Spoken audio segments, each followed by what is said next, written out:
হালদার পাড়া যেন এক বিচ্ছিন্ন দ্বীপ, যার তিন পাশে ইছামতি নদী, এক পাশে ভারত। বিচ্ছিন্ন এক অবহেলিত দ্বীপ যেন হালদার পাড়া, যার তিন পাশে রয়েছে ইছামতি নদী। তার ঠিক পেছনেই শুরু ভারতের নদিয়া জেলা। এ উন্নত বিশ্বে এ দ্বীপের মানুষেরা এতটাই অবহেলিত যে শিক্ষা দীক্ষা, কৃষি, ব্যবসা বাণিজ্য সবকিছুতেই পিছিয়ে তারা।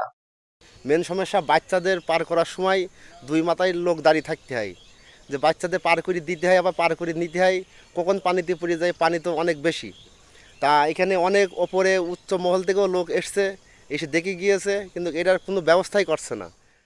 এক সময় সাঁতরে বা নৌকা করে পারাপার হলেও গত 5 দশকে শুধুমাত্র একটি বাঁশের সাঁকো ব্যবহার করে তারা উন্নত বিশ্বের সাথে যোগাযোগ রক্ষা করে চলেছে।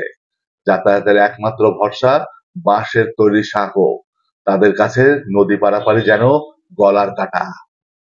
মূলত সাঁকো দিয়ে তো সব কিছু বহন করা সম্ভব নয়। এখান থেকে মূলত আমরা আসা যাওয়ার জন্য হয়তো বা আমরা হেঁটে আসতে পারি, কিন্তু ছোট বাচ্চারা তো আসতে পারবে না। এটি কোনো শখের সাঁকো নয়, এটি একটি গ্রামের যাতায়াতের একমাত্র অবলম্বন। নদীটির নাম ইছামতি। তিন দিক থেকে ঘিরে রেখেছে একটি দ্বীপকে, যেখানে বসবাস করে মাত্র 35টি পরিবার। গ্রামটি অবস্থিত ঝিনাইদহের মহেশপুর উপজেলার শ্যামপুর ইউনিয়নের শ্রীনাথপুর গ্রামে। সমস্যা এই ব্রিজটা হলে আমাদের খুবই সুবিধা হতো। এই ব্রিজের জন্য আমাদের যত যাবতীয় মাঠ ঘাটের মালামাল সব মাথায় করে পার করতে হয়, খুবই সমস্যা। তারপরে একটা ঘর দৌড় করতে হলে সব কিছু ওই মাথার ওপর করে নিয়ে পার করতে হয়। তা আমাদের এই ব্রিজটা যদি খুব সংক্ষেপে হয় তাহলে আমরা একটু স্বস্তি পাই। এ দ্বীপ গ্রামের নাম হালদার পাড়া। এর এক পাশে ভারতের নদিয়া জেলা। এটি শত বছরের পুরনো এক গ্রাম, যেখানে মৌসুমী ফসল সহ নানা ধরনের সবজি চাষ ও মাছ শিকার করে জীবিকা নির্বাহ করে এখানকার মানুষেরা। ওপারের এইপারের মানুষেরও সমস্যা হয়, আবাদ ঘাট আনতে হয় না, জোন ডবল লাগে।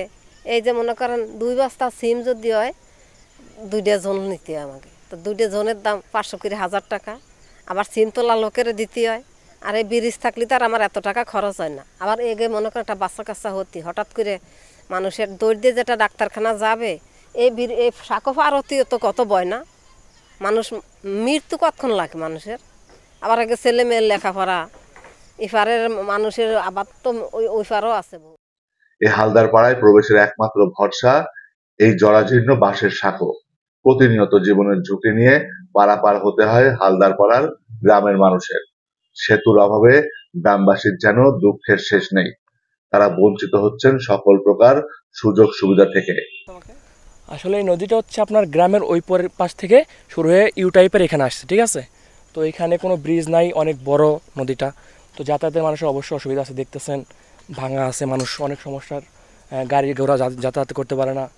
আপনার আসতে গেলে মানুষ পড়ে যায়, মুরব্বী মানুষ যাতায়াত করতে পারে না। আসলে এটা অনেক একটা বড় সমস্যা, ঠিক আছে।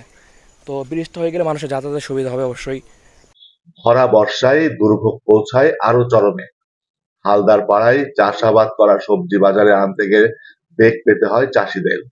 শিশুদের স্কুলে যাওয়ারও বড় প্রতিবন্ধকতা সৃষ্টি করে এই ব্রিজ। আমাদের যে কষ্ট, এই যে মালামাল পার করতে মাথায় করে পার করা, কারোর হাতও ভাঙে, কারোর পাও ভাঙে।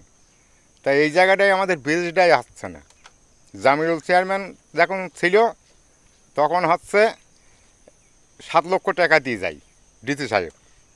এখন দেওয়ার পর এইখানে ভেকু আসে, কিছুদিন পর 2 দিন থেকে ভেকু তুললে চলে গেল। বলে এখানে কাজ হবে না, বড় ভেকুর দরকার। ওই বড় ভেকু বলেই চলে গেল। এখন ওইভাবে আসে, আস্তে আস্তে আমাদের এই মাঠের মালামাল যেভাবে আমরা কষ্ট করে পার করি, আমাদের কষ্ট আর বলার মতন প্রয়োজন নেই। মুক্তিযুদ্ধ পরবর্তী সময়ে ইছামতি পাড়ের শ্রীনাথপুর হালদারপাড়া গ্রামে প্রায় 1.5 শতাধিক পরিবার বসবাস করত। সময়ের আবর্তন ঘটলেও উন্নয়নের কোনো ছোঁয়া না লাগায় ধীরে ধীরে বসতি কমতে থাকে। এখন সেখানে মাত্র 35টি পরিবারের বসবাস। আবার কোনো সময় অনেক ছেলে পিলে ওই পড়ে গেলে সাঁকোর বাঁশটাই ধরে রাখে। তারপরে যদি কেউ দেখে, তারপরে নিচেই লেবে, তাহলে ওনার তুলে নিয়ে আসে। ওই যখন বৃষ্টি হতো সাঁকো পিছল থাকতো, সবাই কাদা পায়ে যেত, পিছলে হতো অনেক, পড়ে গিয়েলাম ওই পিছলে।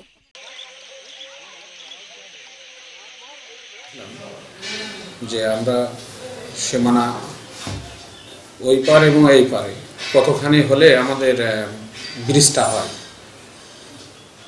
তো সেই এলাকায় ডেজার মেশিন যেহেতু অনেক দীর্ঘদিন হয়ে যাচ্ছে, যেই ডেজার প্রেশার দিয়েছে আর ভিতরে চলে যাচ্ছে, এই চলে যাওয়ার কারণেই ডেজার মেশিনটা আপনার ফিরে গিয়েছে। এটা বড় প্রকল্প, বড় প্রকল্প ছাড়া ওটা বাস্তবায়ন করা, ব্রিজটা বাস্তবায়ন করা সম্ভব নয়। গ্রামের মানুষের একটাই দাবি, ছোট হোক বড় হোক, একটা ব্রিজ দেখে যেতে চাই এলাকার মানুষ।